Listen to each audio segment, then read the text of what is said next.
Lamfelda Labour Regional Institute of Medical Sciences Hospital, the Indian Resuscitation Council Federation gi meeting Makada Department of Anesthesiology Amadi ISA Manipur State Branch Anipunna Kusamnaduna RIMS ki examination hall da ngasidagi hauduna numit nini chathagadaba basic cardiopulmonary life support amadi comprehensive cardiopulmonary life support ki hiramda training course ama haudokre haudopagi thoromaduda RIMS ki director Professor G. Sunil Kumar Sharma, Medical Superintendent Professor Nepram Sanjip Singh, Professor Akoizam Brazen Singh, Academic Dean RIMS Hospital Professor Gojendra Rajkumar, HOD Anesthesiology Amadi Dr. Reshu Gupta, Senior Consultant, Critical Care Health City Hospital Guwahati na athoiba mithunglen Singh oike. Thoramaduga mai lenana Professor Gojendra Rajkumar na phongdorakpada National Medical Commission gi matung inna hospital da anaba ama khangawdana wantharakpa natraga mi ama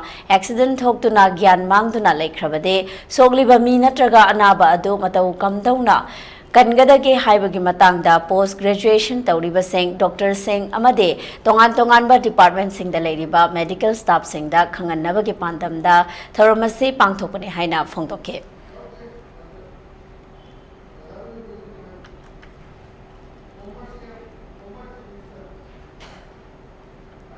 Factor Queen swine to accident topocopa, my the patient ID so you were Fujigi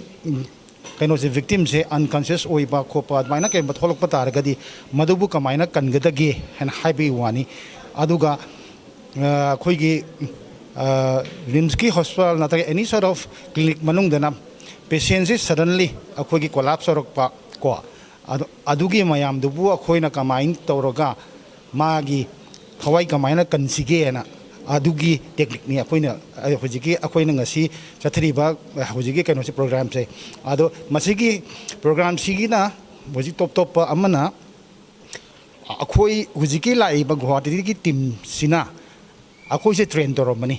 akoina training of the trainers na akoina masigi maramda phajana munna khangaba matungda akoina makha taaba post graduation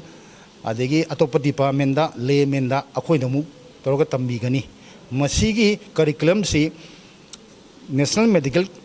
Commission ki matungina masigi si akoi masi haibese mandatory oire undergraduate su post graduate su